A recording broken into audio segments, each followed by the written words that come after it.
55. Glória a Deus.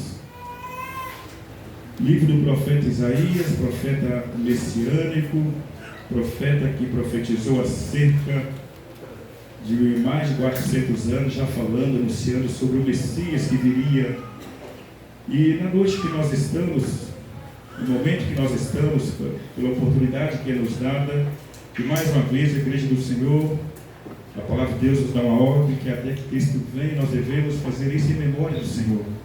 Nós estamos tendo a oportunidade, o privilégio, mais uma vez estarmos aqui cultuando a nosso Deus, culto de ceia, culto onde nós lembramos não somente da morte, do sofrimento, mas sim, como nós já falamos aqui nessa noite, da ressurreição de Jesus, que nos trouxe paz, nos trouxe alegria e nos trouxe a estar neste lugar, adorando e exaltando na beleza da sua santidade.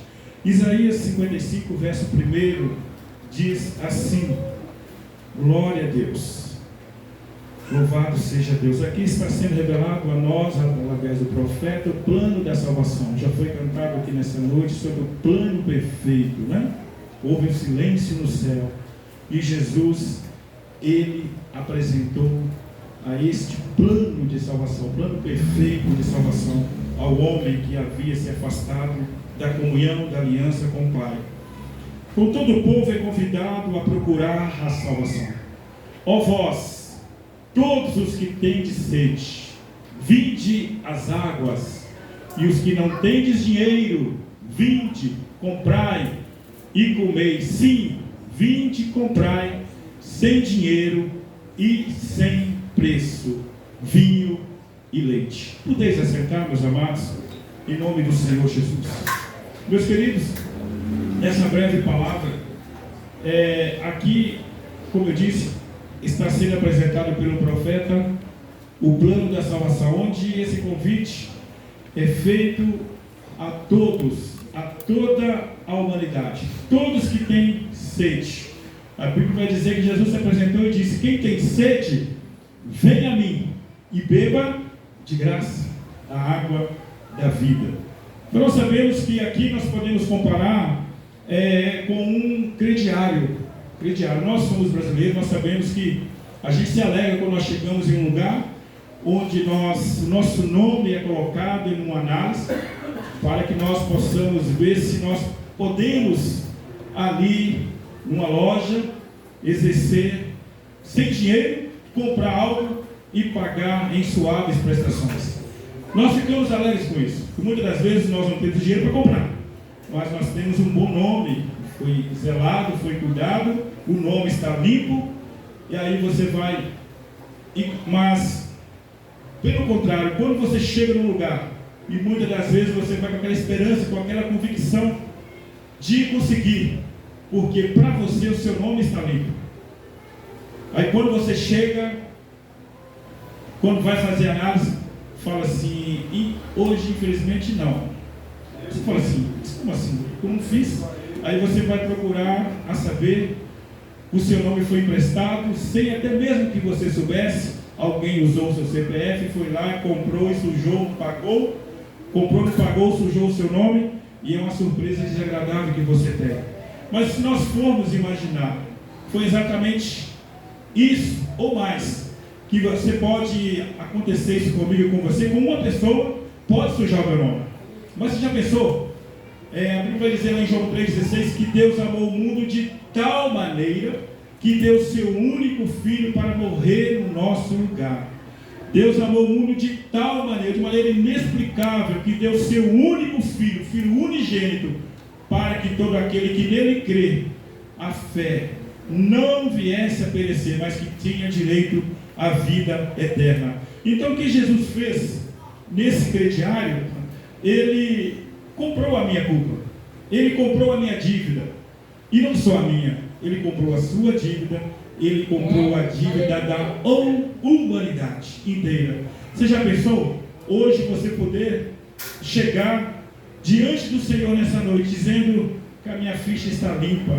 Muitas das vezes o diabo, o nosso adversário, vai tentar, vai querer nos acusar de algo que nós fazemos, cometemos, e ele vai esquecer a última frase. Foi dito uma vez por um certo pastor, que foi apresentado, o Satanás chegou diante de Deus com a lista de dívidas que uma pessoa, que um homem pudesse cometer sem Jesus. E aquela lista estava grande do que a pessoa tinha feito.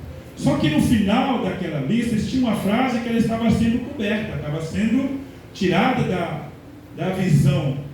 E Satanás, por mais que ele tentou esconder aquela última frase, mas ele estava diante de um Deus Todo-Poderoso que conhece, ele é onisciente, onipresente, ainda mais sabendo que ele veio para morrer no teu lugar, que a dívida foi paga.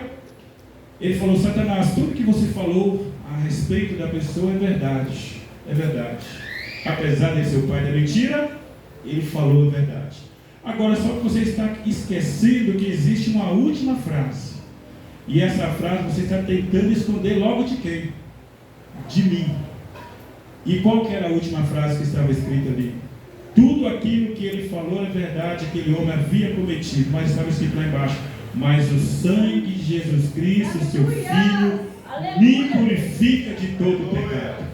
Nós sabemos que a palavra de Deus diz que: filhinhos, não erreis. O apóstolo João escrevendo à igreja: filhinhos, uma coisa eu pedi, para que não erreis. Mas se errares, se por acaso acontecer, que pode acontecer, nós temos hoje um advogado que está junto ao Pai para nos defender a nossa causa. Todos nós conhecemos e cantamos aquele hino, né? Meu advogado é o meu Senhor, ele me defende do acusador, minha causa entreguei em sua mão, posso descansar o meu coração, minha audiência ele já marcou, declarou para todos que eu sou um vencedor, meu advogado mora lá no céu, verdadeiro e justo, para sempre fiel. Esse é o meu e o teu advogado. Hoje ele é o meu e o teu advogado. Advogado fiel. Ele não perde uma causa. Ele hoje é o nosso advogado. Mas também com uma outra ilustração, meu amado, que tinha um certo homem que vivia cometendo delitos, erros, e ele tinha um advogado que era o cara, né, vamos dizer assim, na audiência, ele chegava ali com seus argumentos, com seus conhecimentos, ele conseguia convencer o juiz que o seu cliente estava certo, ou que o advogado estava ali para defender a causa. E por muitas e muitas vezes esse homem chegava diante, toda vez que ele cometia o delito, ele procurava o advogado estava pronto para atender, pronto para lhe receber, e ele já dizia: mas uma causa ganha, que o meu advogado não perde. Ele confiava no seu advogado. Mas a história vai nos dizer que um dia esse homem bateu na porta do advogado, e pela sua surpresa já não era mais advogado. Ele tinha feito um concurso, tinha passado, ele era juiz, ele não era mais advogado. Ele foi atendido, mas não da forma que ele sempre foi atendido pelo advogado. A causa agora, que era sempre ganha, o juiz foi obrigado a dizer a ele: filho, eu não sou mais advogado, hoje eu estou sentando na cadeira de juiz. Você pode até procurar outro advogado, mas eu, a quem você sempre procurou, hoje eu sou juiz. A Bíblia vai dizer que o mesmo Jesus, que é o nosso Jesus, que é o nosso advogado fiel, haverá um dia que nós iremos nos apresentar diante dele. Tudo aquilo que nós cometemos está escrito no memorial. Tudo aquilo que nós cometemos. Foi dito aqui nessa noite, através da péssima, né, que o Salmo 51, o salmista Davi, porque ele foi chamado homem, considerado um homem segundo o coração de Deus. Não é porque ele não errou, não pecou, porque nós sabemos a história de Davi, tanto que esse homem errou. Mas a Bíblia vai dizer que ele é um homem segundo o coração de Deus, não é porque ele não errava, mas é porque ele não se escondia atrás dos seus erros. Nós vamos ver que o versículo que a irmã Péssida leu, ele vai dizer: contra ti somente pequei, só fiz coisa mal diante dos teus olhos. Mas ele falou uma frase que é muito interessante e cabe a mim e a você: não retire de mim, Senhor, teu Espírito, torna a dar-me a alegria da tua salvação. Então, meus amados, muitas das vezes não é o não errar, mas é a gente reconhecer que erramos, é nós reconhecer que erramos e recorrer a quem pode nos ajudar. Hoje é o tempo oportuno, hoje o nosso advogado está pronto para nos defender, mas desde que eu chego, me confesse, eu me apresente. Então eu sempre falo que o verdadeiro homem não é aquele que verdade, a maior virtude de um homem não é ele não errar, mas é ele reconhecer os seus erros e reconhecer a quem pode solucionar. Porque na verdade errar nós erramos, cometer erro nós cometemos, mas a mesma forma que eu errei, eu preciso confessar. Porque nós sabemos que toda pessoa, irmãos, que ele é muito bom de argumento, ele é muito ruim de arrependimento. E isso é muito ruim quando nós deparamos com pessoas que a gente vê, gente, é só falar: olha, eu errei, a culpa é minha, eu falhei. Olha, a Bíblia vai dizer que tira uma multidão de pecados. Até mesmo o castigo para essa pessoa, ele é aliviado, porque na verdade a pessoa está com essas consequências do erro nós vamos ter. Que a consequência, conforme já foi dito pela Aninha, as consequências nós não conseguimos tirar. O pecado Deus perdoa, mas a consequência do erro muitas das vezes nós carregamos, e a consequência pode ser pesada demais, né? Então nós sabemos que Davi, ele teve as consequências pelos seus erros, pelos seus pecados, mas ele, quando ele recorria ao Senhor, reconhecendo que ele errava. Meus amados, Provérbios 22, 1, nós estamos falando aqui do crediário, né? A lei do comércio vai dizer que é uma análise de crédito. Nós falamos que tem o Serviço de Proteção ao Crédito, o SPC, o Serasa, que é as leis que protegem o comércio, né, do nosso dia a dia. Mas aqui está dizendo em Provérbios 21, 2, vale mais um bom nome do que muitas riquezas, e o ser estimado é melhor do que a riqueza e o ouro. Ou seja, para nós comprarmos aqui, como eu falei, na terra, nós temos que ter um bom nome. Nós precisamos passar por essa análise e ser aprovado e ter o crédito aprovado. Mas aqui, como eu disse, trazendo para o lado espiritual, Jesus, ele já pagou toda a nossa dívida. Neste contexto que nós lemos aqui, Isaías 55, ó vós, todos que tendes sede, vinde às águas. O convite ele é a todos, universal, a todos.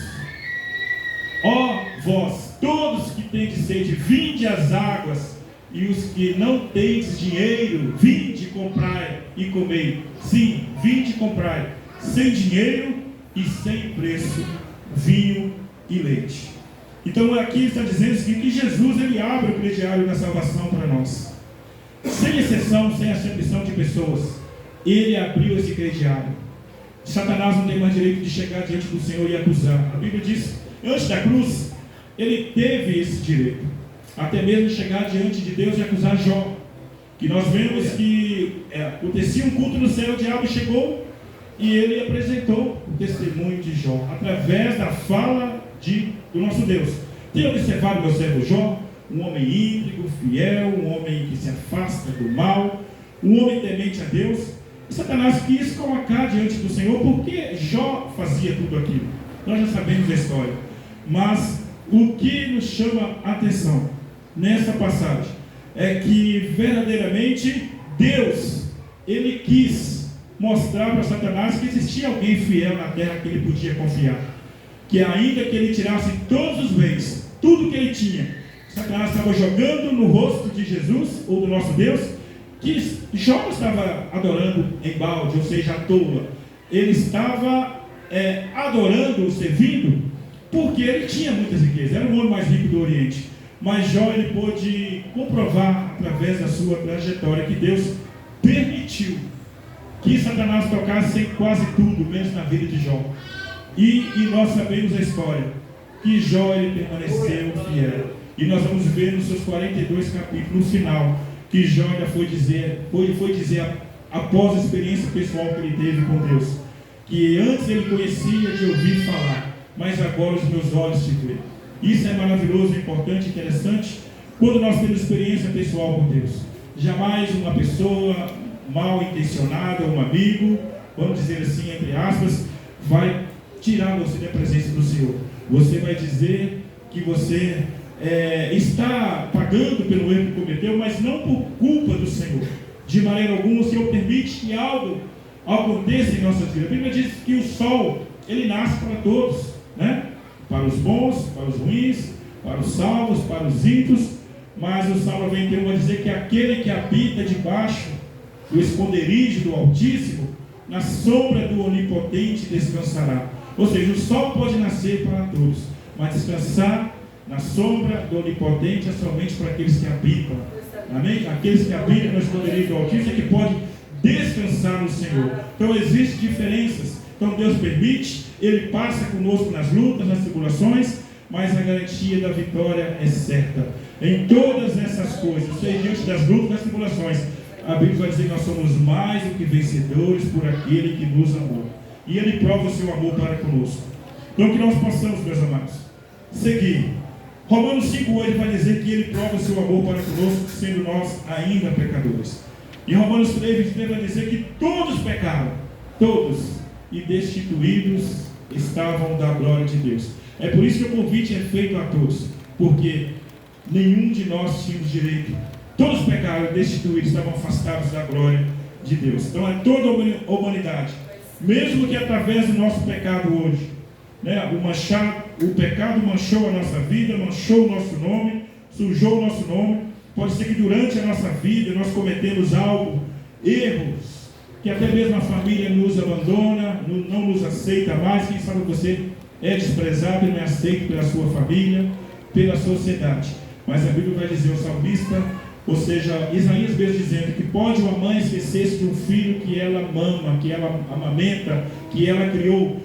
É difícil, mas pode acontecer. Mas se todavia isso vier a acontecer, eu, Senhor, jamais me esquecerei de Ti. Então o Senhor, em Filipenses 2,14, vai dizer que Ele rasgou a cédula, apagou essa cédula, comprou a minha dívida, e aquela folha em branco que estava, né? Está dizendo que Ele fazia todas as coisas sem murmurações, sem contenda. Filipenses 2,14, é isso? Que está dizendo que, acho que eu anotei aquela tradução, Hebreus 10,16, Isaías 43,25.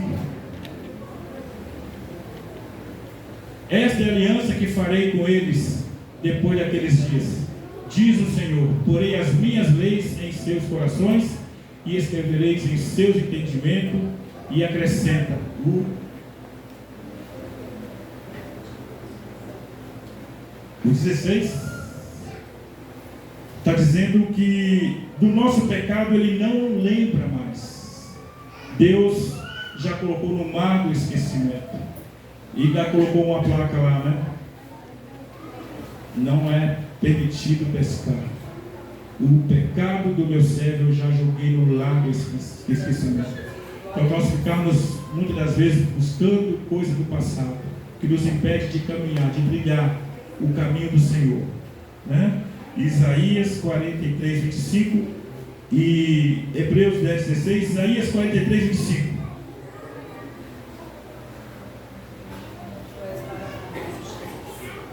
Eu mesmo sou o que apago as tuas transgressões por amor de mim, e os teus pecados não me lembro. Olha quem está falando. Não lembro. E por que eu tenho que ficar lembrando? Por que eu tenho que ficar muitas vezes martirizando a minha consciência, a minha mente, não deixando que eu consiga dar um passo à frente, porque estou preso com coisas do passado?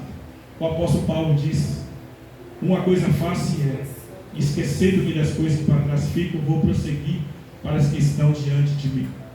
Então que nós possamos prosseguir, meus amados, não deixar que um erro que nós cometemos no passado venha nos impedir de caminhar a passos largos em direção a Cristo, que é autor e consumador da nossa fé. Então que nessa noite nós estamos aqui para cercarmos a mesa do Senhor, não porque nós merecemos, não é por merecimento, é a graça. A graça é o favor imerecido. Não merecíamos, mas precisávamos, e nós estamos aqui exatamente por isso, porque essa graça nos alcançou. E nessa noite nós vamos cercar a mesa do Senhor. Nós vamos estar aqui mais uma vez fazendo aquilo que a palavra de Deus nos ordena, até que Cristo venha. Então todos vocês, todos que nós aqui estamos em comunhão com o Senhor e com a igreja, estamos aptos a estar participando do corpo e do sangue do Senhor Jesus. Todos nós que fomos batizados por imersão, em nome do Pai, do Filho e do Espírito Santo, nossos amigos que estão nos visitando nessa noite, tenha liberdade de estar ceando conosco, em nome do Senhor Jesus. Amém? Vamos ficar sobre nossos pés, vamos estar neste momento fazendo a nossa leitura.